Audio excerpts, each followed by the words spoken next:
Today we're making restaurant quality pizza at home. After high school, I spent several years in the restaurant business managing Italian restaurants, and I've literally made thousands of pizzas. So I want to show you some of the techniques that you can use at home to make that great restaurant quality pizza any night of the week. So to make your restaurant quality pizza, you're going to need a few tools. One, you're going to need a pizza stone. This is going to heat up with your oven to about 500 degrees, depending on how hot your oven can get. And this is going to really cook the pizza from the bottom up and give you that really nice crunchy crust that you get when you order from a pizza restaurant. You're going to need a pizza peel.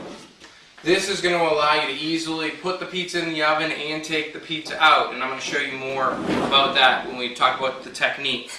You're going to need what I call a spoodle. It's really just a ladle that's bent flat. You can get one of these. You can get an actual ladle that's low cost at Walmart, $2 or $5, and actually just bend it flat yourself. And this is going to make for painting the pizza very easy. Obviously, you're going to want to have a pizza cutter. This is for obviously cutting the pizza. No surprise there. And if you have a good set of oven mitts, you're going to want these so that you don't burn yourself. So let's talk about the pizza dough. This here is actually dough that I bought from a local pizza restaurant. There's nothing wrong with going in and buying, some of your ingredients. Here in Houston, at sometimes during the year, it's very difficult to make pizza dough because with the humidity, it doesn't rise well. It's also hard on occasion to get the gluten content in dough right, which allows you to really stretch the dough out so that it's not tearing easily.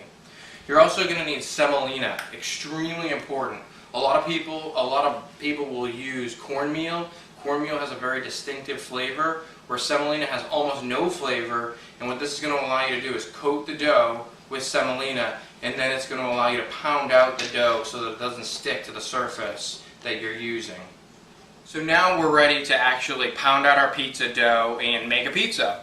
So I've already got the stone in the oven, and it's already at about 500 degrees. So you want to take the time to let the stone come to temperature. You also want your pizza dough to be at about 60 degrees, about room temperature, so that you don't get a lot of bubbles when it cooks in the oven. So we're going to take the pizza dough, and we're going to put it into your semolina, and we're going to turn it and coat the entire dough ball. We're going to take a handful of semolina and we're going to put it down onto the area that we're going to pound out the dough. Here we have the top of the dough ball. This is going to become the bottom of your pizza. So we're going to flip it over. We're going to take our thumbs and our forefingers and we're going to work around the dough, pinching it. And what this is doing is this is creating what will become our pizza crust. So we go all the way around. You want to let the dough come to 60 degrees because if you don't, the cold dough will cause a lot of bubbles in your oven. So we're going to press out any air, just kind of press it straight down. And now we're going to actually start pounding out the pizza. So depending if you're left-handed or right-handed, you're going to do this differently. I'm right-handed, but I actually pound left-handed. So just do whatever feels comfortable to you. So you're going to start, and I take my hand and I'm kind of going to dig it into the crust here. Take my other hand, I'm going to pull the dough. So what I'm doing is I'm kind of pressing my fingers in and then turning it with my left hand and kind of press and pull. Press and pull. This is probably going to take you a little bit of practice, but obviously practice makes perfect. And you're going to kind of keep going, and your dough is, the crust is getting thinner and thinner, and that's just good. And then you're going to kind of just drag the dough across your fingers at the top. If you tear the dough, no problem. You're just going to pull the dough back over itself and push it down and repair it yourself. Don't worry about tearing the dough.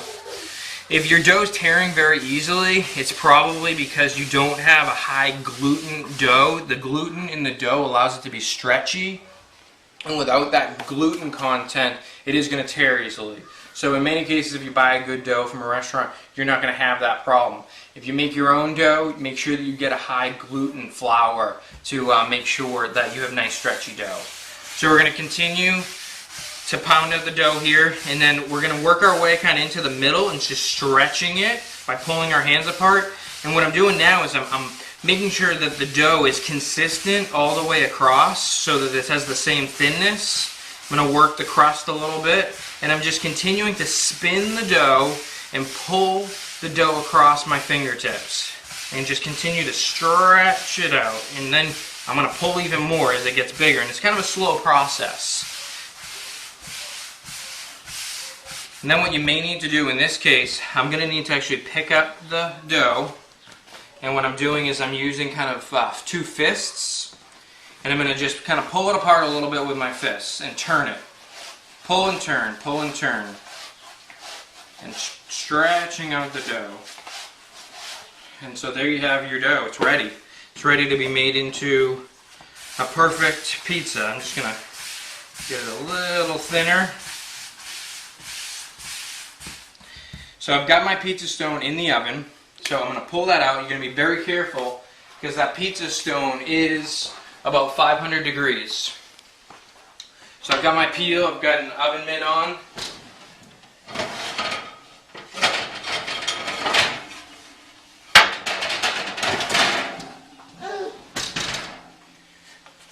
So we take our pizza stone, we put it on top of our peel, and here is where we take our dough and we put it right on top.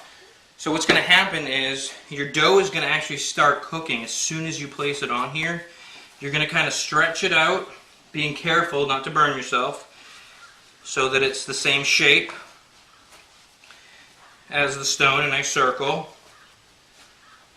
And now the dough's already cooking.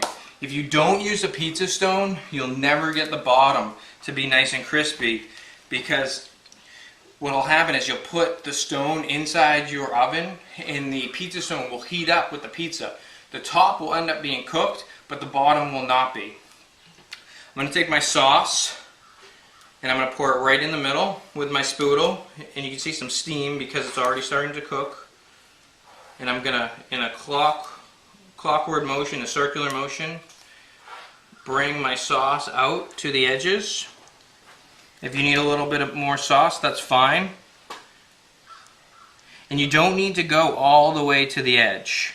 You actually don't want to go all the way to the edge. As things heat up in the oven, your sauce is going to get a little looser and everything's going to go outward. Next, I've got my cheeses. I'm using a provolone cheese. Actually, this is a mozzarella that I'm starting off with. And I get slices because the slices, I think, have the best flavor. A lot of times when you buy shredded mozzarella, there's almost no flavor to it. So I'm using a boar's head sliced mozzarella that I'm starting in the middle again, and I'm working my way out to the outside. This is going to allow, as the pizza cooks, everything to move outward. And if you look, you can see that the cheese is already even melting because it's on the hot pizza stone. Next, I've got a boar's head provolone that I'm working with, that I'm placing on. I'm actually going to end up using 4 different cheeses. And then I've got just a Kraft sharp cheddar. And we're going to take this and we're going to make sure we get all the way to the edge. And then in the middle. Going to kind of clean it up a little bit around the outside. I'm going to take a little bit of Pecorino Romano, just sprinkle over the top. And then we're going to sprinkle with a little bit of oregano. So we're going to take this, we're going to put it back in the oven, and we're going to slide it off the pizza peel. We're going to kind of just let it slide off right into our 500 degree oven. We're going to close it, and we're going to put on a timer for 8 minutes. In about 8 minutes, we're going to be enjoying restaurant quality pizza at home. So here we're taking out, 8 minutes later, we're taking out our beautiful restaurant quality pizza made right here at home. You can take a fork and you can just pop the bubbles, and you can actually kind of, as it goes along, watch and just make sure that if you do, you can kind of pull some of the cheese in a little bit if you need to. And there you have it. A beautiful pizza that's nice and crispy, not only around the edge, but on the underside of the pizza. As you can see how nice and perfectly cooked the bottom of the pizza is. And that's because we had the pizza stone inside the oven before we actually placed the pizza in the oven. So lastly, we need to cut our pizza. We're going to cut it into 8 slices.